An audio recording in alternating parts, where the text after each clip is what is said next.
vamos a ver el último video sobre el método de diseño de Khan. Lo vamos a ver en este primer ejemplo, que es la biblioteca de la Phillips Exeter Academy. La primera pregunta que se hace el autor es: ¿qué quiere ser una biblioteca? Una biblioteca es una institución donde se celebra el conocer, aprender, estudiar, investigar. Tal es la esencia de una biblioteca.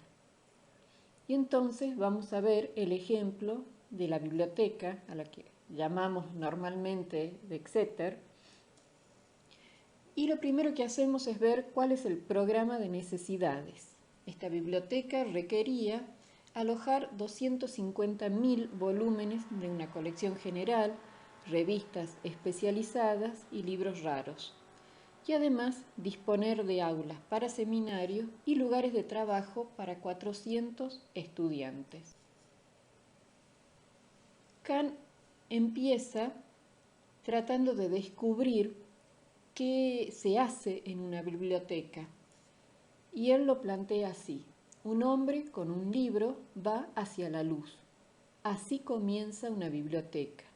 El espacio grande, los espacios pequeños, los espacios no nombrados y los espacios de servicio. El modo en que están conformados respecto de la luz es el problema de todos los edificios. El edificio en cuestión parte de un hombre que quiere leer un libro. Y aquí está la ilustración de San Jerónimo en el Estudio, esta obra de Mesina del siglo XV. Un hombre en un cubículo, podríamos decir, donde está leyendo, o sea, aproximándose a la luz a partir de la lectura de un libro. ¿Recuerdan ustedes que veíamos en el primer video que la forma es el qué? Es decir, la esencia, la naturaleza, la idea primera que tiene el diseñador de esa obra. Y el diseño es el cómo, es decir, los elementos constructivos, los materiales, la iluminación que va a utilizar para darle forma a este edificio. Es decir, el diseño es el cómo. ¿El qué? La esencia. Se parte de que el conocimiento debe ser accesible a todos. Por lo tanto, el edificio de una biblioteca debiera tener la máxima accesibilidad, es decir, ser un edificio permeable. El conocimiento es la esencia de la institución. ¿Recuerdan qué implica una biblioteca? Un lugar donde hay libros y donde vamos a estudiar, a investigar, a conocer, a aprender. Por lo tanto, los libros deben estar en el espacio más importante. De allí que el espacio institucional tenga que ser centralizado. Y la lectura es a la vez una actividad individual. Por lo tanto, se requieren espacios privados para esa lectura. Y entonces tiene que haber cubículos de lectura con luz natural. Son las cosas, los elementos que el autor va definiendo para este encargo, que es una biblioteca. Entonces, si decimos que el qué es la forma es el arquetipo. ¿Recuerdan ustedes que veíamos que el arquetipo era aquella evocación que se hacía de algún edificio del pasado? No se lo copiaba, se lo evocaba. Decíamos que el conocimiento es accesible a todos. Por lo tanto, debiera ser un edificio con máxima accesibilidad. ¿Qué edificio permeable se representa el autor? Por ejemplo, el Coliseo Romano, un edificio que tenía la posibilidad, que daba la posibilidad de poder ingresar a través de múltiples aberturas en su perímetro. Decíamos también que el conocimiento es la esencia de la institución. Por lo tanto, los libros debían estar en el espacio más importante. Y ese espacio más importante es el espacio centralizado. ¿Qué edificio del pasado tiene ese espacio centralizado? Y bueno, podía ser el Panteón. Y a la vez se veía que la lectura es una actividad individual, por lo tanto requería de espacios para la lectura, de espacios privados para la lectura. Y entonces volvemos al cuadro que veíamos hace un momento, los cubículos esos de lectura que necesitaban de luz natural. Fíjense ustedes que aquí Kant con esto ya tiene varios elementos que ha traído del pasado para conformar este diseño de la biblioteca. Y el cómo, por lo tanto, es el diseño, y el diseño es la materialidad, cómo se va a concretar. Decíamos que el conocimiento es accesible a todos, por lo tanto requiere un edificio con máxima accesibilidad, un edificio permeable. Aquí está planteada en la planta las posibilidades de ingreso para entrar a la biblioteca. El conocimiento es la esencia de la institución, por lo tanto los libros debían estar en el espacio más importante. ¿Dónde se ubican los libros? En el centro, en el área central de la planta. Y la lectura es una actividad individual que requería de espacios privados, donde se van a ubicar en el perímetro hacia afuera en pequeños e individuales cubículos. ¿Cuál es la forma que utiliza Kant? Él parte de un cuadrado y a partir del cuadrado va a obtener un cubo perfecto. Ustedes recuerdan que vimos en los videos anteriores el tema de los sólidos platónicos, como el cubo era uno de estos sólidos platónicos. La planta cuadrada, que tiene 33 metros de lado, y en alzado el edificio tiene 24 metros de altura. Él parte entonces de ejes compositivos que son absolutamente académicos. Sin embargo, la configuración final que va a tener el edificio es absolutamente contemporánea. La función. Vamos a ver acá en las plantas, planta baja y planta tipo, cómo se organiza este edificio, biblioteca de planta cuadrada, a partir de dos anillos, uno perimetral, que está limitado hacia el exterior por ladrillo dejado a la vista, otro anillo central que está estructuralmente construido con hormigón armado, donde se van a ubicar los libros, y un espacio central que en realidad es un vacío. En la planta tipo se va a dar exactamente la misma configuración, delimitando dos funciones claramente definidas, como son los cubículos perimetrales para la lectura y cómo es, o dónde se ubica, mejor dicho, dónde se ubican los libros. En las esquinas vamos a tener escaleras, ascensores, sanitarios, en estos puntos. Esta es una vista del conjunto. Ustedes pueden ver, es un campus de una universidad donde predominan los edificios realizados en ladrillo a la vista. Entonces el autor decide dejar que las fachadas sean de ladrillo a la vista, dejados a la vista, para establecer un diálogo con el conjunto. Pero ustedes pueden ver que el edificio tiene una volumetría que es absolutamente pura y moderna y que es diferente a los otros. Sin embargo, con este gesto del material ladrillo que deja a la vista, busca establecer ese diálogo con el entorno. La envolvente.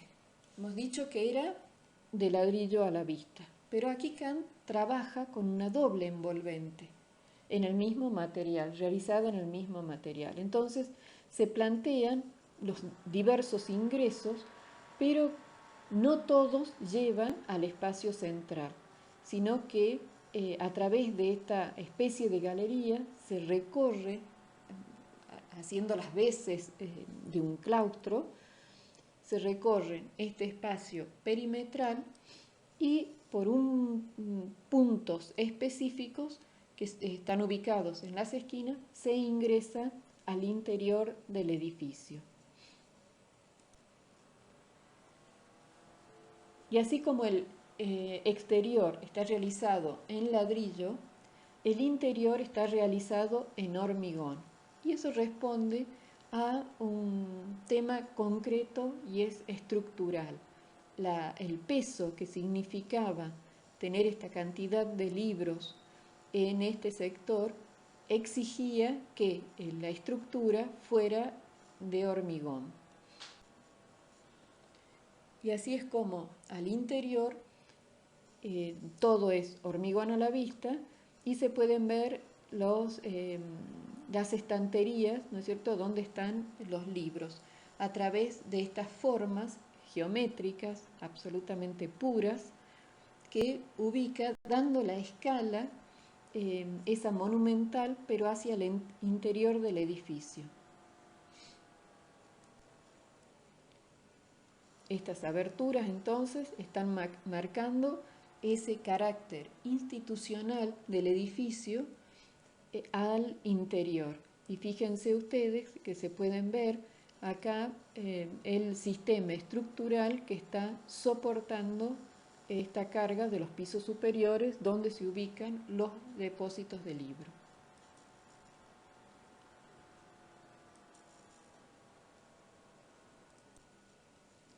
Las escalas, entonces, decíamos, institucional en el espacio central, con el material del hormigón armado, y una escala personal en los cubículos de lectura en ese anillo perimetral, allí que predomina como materiales el ladrillo y la madera. ¿Cuál es el manejo que hace de la luz Kant? Él decide que el ingreso de la luz externa hacia el espacio central, hacia el espacio interior, sea en forma indirecta. ¿Por qué? Porque justamente en ese espacio interior están expuestos los libros en las distintas estanterías.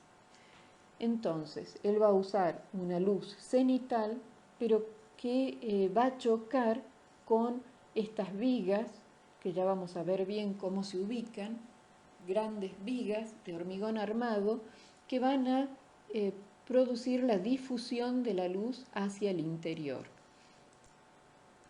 Esta es una vista desde abajo, desde el piso hacia el techo, donde se pueden ver los distintos niveles a través de estas aberturas, de estos grandes círculos, y cómo en la parte superior se encuentran cruzadas dos vigas, grandes vigas, que van a hacer las veces de filtro de la luz que ingresa por estas ventanas superiores. Podemos ver aquí en esta maqueta entonces cómo estas vigas que están cruzadas en la parte superior de este espacio central van a tamizar la luz que entra por el perímetro. En cambio, la luz va a ingresar en forma directa en los cubículos de lectura que se ubican en el sector perimetral.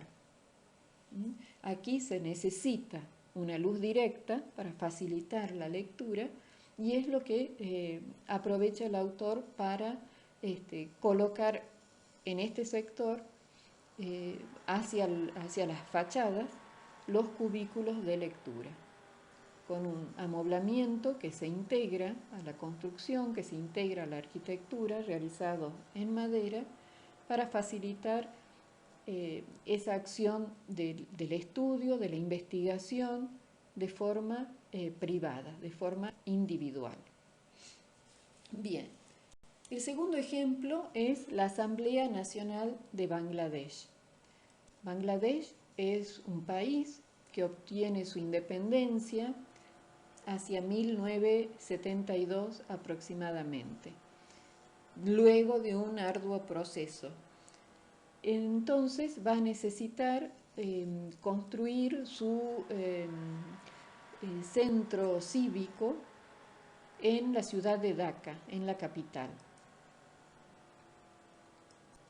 Para ello se lo va a contratar a Luis Kahn, quien va a realizar todo un conjunto de edificios que van a conformar lo que se conoce como la Asamblea de Dhaka, en la que en el área central o en el punto focal de todo el conjunto es el edificio propiamente de la Asamblea. ¿Qué quiere ser una asamblea? Es la pregunta con la que inicia siempre Kahn sus proyectos. ¿Qué quiere ser una asamblea? Esa búsqueda de la esencia, de lo que implica ese edificio. Y él se responde: una asamblea es una institución, una infraestructura política, un símbolo cultural y religioso, un lugar de reunión. Esa es la esencia de una asamblea.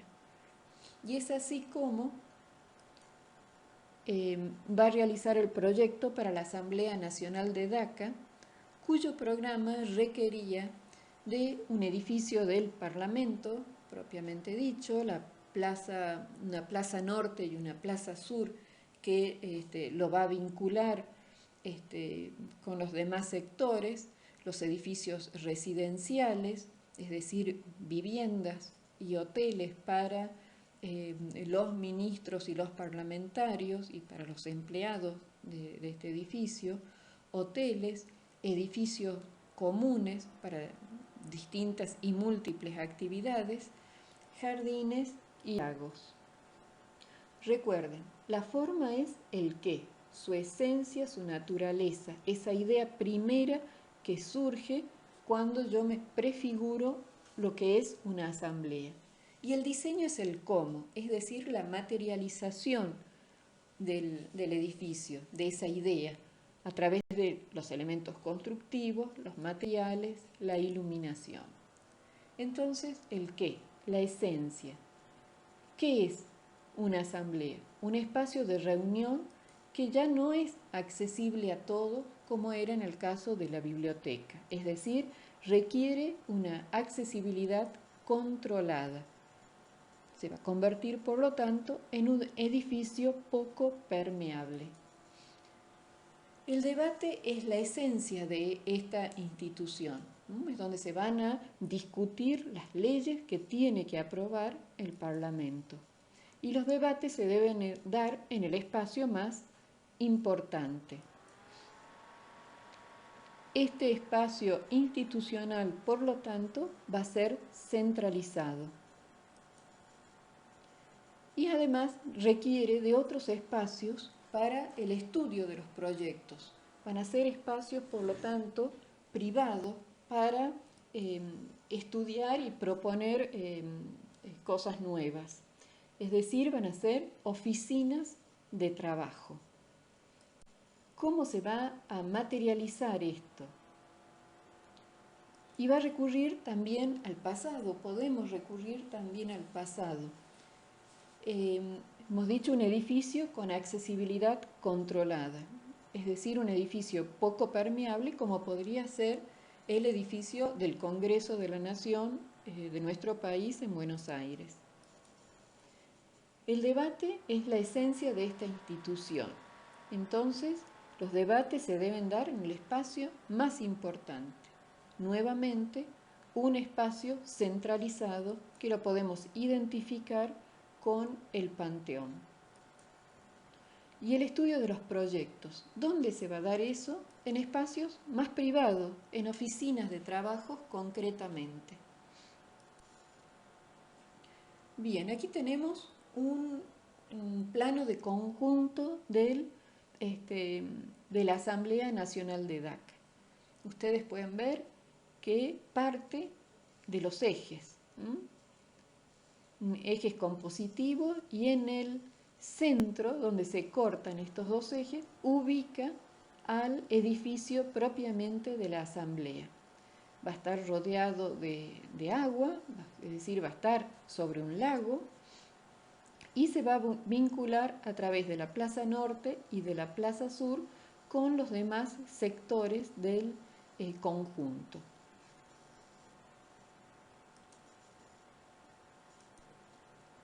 Aquí tenemos una vista aérea de lo que es el edificio propiamente de la Asamblea y las casas y hoteles donde van a residir los empleados y los parlamentarios que van a trabajar en la Asamblea. Bien, hemos dicho que Kant tomaba el pasado como amigo, es decir, que la planta nace de un cuadrado que ha sido manipulado, que ha sido girado hasta llegar a un octógono. Ese es el edificio, el centro del edificio. Hablábamos de una planta centralizada. Y eso a la vez hace alusión al arte islámico, que es un arte antinaturalista, que no representa la realidad ni las cosas como son. Él toma y utiliza la geometría. Y entonces vamos a ver cómo para realizar distintas representaciones van haciendo ese entrelazado geométrico de gran complejidad, que lo podemos ver en los mosaicos islámicos. Bien, tenemos aquí nuevamente en lo que es el edificio de la Asamblea una composición académica. Parte de un cuadrado de ejes compositivos y en el centro ubica el lugar de reunión. A partir del cuadrado que va girando, va a obtener esta planta octogonal. Siempre a partir de estas figuras como de los sólidos platónicos, a partir del cuadrado va a obtener esta planta. Fíjense que se remite a estos ejes compositivos, sin embargo aquí en este sector donde se ubica la mezquita hay un leve quiebre. Esa regularidad se complica. ¿Por qué? Porque el edificio de la mezquita debe girarse y orientarse hacia la Meca.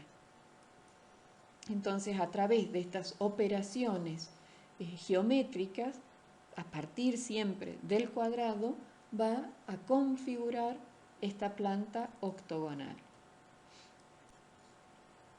Y el pasado como amigo, ¿qué significa también?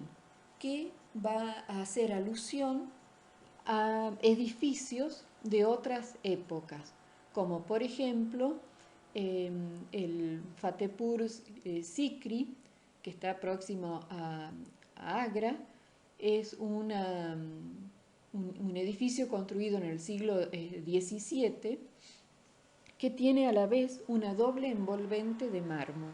Y ya vamos a ver cómo también Kant va a utilizar aquí esta doble envolvente, en alusión a este pasado. Otro edificio también que evoca es el Taj Mahal. Fíjense ustedes que de ninguna manera los copia. En todo momento se trata de una evocación, pero de tener ese pasado presente de alguna manera en, en, en el momento actual. Nuevamente, el Taj Mahal, el área del mausoleo propiamente dicho, tiene una doble envolvente. Bien, las funciones. La sala de la asamblea está en el centro. Es lo que Kant llama el espacio servido, donde se va a desarrollar la actividad que da origen a este edificio. Y a su alrededor se van a ubicar otros volúmenes que son independientes, pero que complementan las actividades que se dan al interior. Entonces vamos a ver desde el hall de acceso, que es un volumen particular, hasta lo que son las oficinas o la mezquita o las salas de recreación o salas de reunión para grupos más grandes, y el patio para las abluciones. Los espacios servidos, como decíamos, del espacio servido, que es el que está en el centro de la composición, y los espacios sirvientes, que son elementos autónomos y que están conectados a través de esta circulación o esta especie de deambulatorio. Fíjense que en todos estos volúmenes recurre a estas figuras, el cuadrado, el rectángulo, el círculo, un medio círculo, y a las distintas operaciones con las que los configura en el conjunto. Es decir, siempre la geometría presente, la geometría como un elemento de diseño en la composición de la planta, pero también en la composición de la fachada, porque aquí también hace uso de estas grandes figuras, estos grandes huecos con figuras geométricas, círculos, cuadrados, rectángulos, con los que le da la escala monumental e institucional al edificio. Ustedes ya pueden ver aquí, ya se intuye que hay una doble envolvente, una fachada externa de hormigón con estas líneas verticales y horizontales, estas juntas realizadas en mármol a la manera de los edificios antiguos como el Taj Mahal, por ejemplo, y hacia el interior otra fachada con un aventanamiento que se puede ver que es a escala humana. Entonces, fíjense esta escala monumental, la magnitud que tienen estas aberturas de figuras geométricas, pero que están marcando le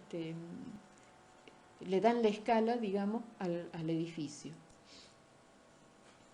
Ese carácter monumental, un edificio sobre este lago vinculado con el resto del conjunto y con la ciudad a través de estas plazas, una anterior y una posterior. El espacio central, el espacio institucional, el espacio servido, que es la propia sala de la asamblea, también con esta configuración geométrica que es a partir de un octógono. El lugar de reunión, entonces, donde se van a dar los debates. Este lugar de reunión tiene una ventilación también cenital y una iluminación, cenital y una iluminación artificial. Es una iluminación difusa que se da al interior de la sala, que no es directa para no deslumbrar a quienes están aquí en el interior debatiendo. y a la vez en la doble envolvente tenemos estas figuras, estas aberturas con figuras geométricas que van a controlar la iluminación y la ventilación que ingresa al interior del edificio. Aquí podemos ver, esta es una foto también de abajo hacia arriba, como estas aberturas con estas formas geométricas son los que van a permitir, pero a la vez de forma controlada, el ingreso tanto de luz como de ventilación a las ventanas que van a conformar el cerramiento interno del edificio. Escala institucional, las grandes aberturas; escala humana, las ventanas. Aquí el exterior y el interior son de hormigón, es decir, el carácter institucional es el que demandó el uso de este material hacia el interior y hacia el exterior. La doble envolvente, vemos que aquí claramente, ¿no es cierto?, el muro exterior y el muro interior está organizado como anillos concéntricos y el espacio interior se va descubriendo a medida que se ingresa al edificio, es decir, primero por una explanada, luego se entra al volumen de lo que es el hall de acceso y finalmente a lo que es propiamente el edificio. Esta envolvente externa hace de filtro para el riguroso clima en Dhaka. En los edificios que rodean al edificio propiamente de la asamblea se da una escala humana y el material utilizado aquí es el ladrillo que se deja a la vista. Es decir, tienen estos edificios que hemos dicho que son hoteles, son viviendas para el personal y los parlamentarios, tienen otra escala. Ya no se requiere, no está la exigencia de una escala monumental o una escala institucional. Aquí estamos con una escala humana. Bien, como valoración final de los 3 videos que ustedes habrán visto, Khan le podemos llamar como el pivot entre lo que es la arquitectura del movimiento moderno y la arquitectura posmoderna, entre la arquitectura más precisamente del tardo moderno y la posmoderna. Khan genera una actitud ante el diseño que se basa en la consulta a la tradición, al pasado. Va a indagar en los principios subyacentes, tratando de universalizarlos a favor de las aspiraciones modernas. Es decir, va a traer desde el pasado sistemas compositivos, va a evocar edificios del pasado, pero no los va a copiar, sino que los va a evocar. Revaloriza el rol del arquitecto al recuperar la individualidad. Sostiene que los buenos trabajos son producto de la reflexión personal. En cada obra vuelve a los comienzos, a la esencia. Siempre parte de la inspiración. El método de diseño de Khan es un método de ida y vuelta. Es decir, si no se verifica que se puedan realizar las actividades que el edificio requiere en esa primera forma que se ha prefigurado, vuelve a comenzar todo el proceso. Fue un gran docente, discípulos suyos fueron Venturi, Moore y Miguel Ángel Roca, el argentino, y en su método hay una búsqueda de conciliación entre la forma, que deriva de la inspiración, y su encuentro con la función. Es decir, allí es donde nace el diseño. Él primero prefigura una forma que apela al pasado y tiene que verificar que las funciones, que las actividades se puedan realizar efectivamente en esa forma. Si no se realiza, vuelve a empezar el proceso. Y acuérdense que el cómo es cómo se va a materializar esa idea. Es a través de los materiales, de los métodos constructivos y de la iluminación que Kant utiliza como otro material de diseño.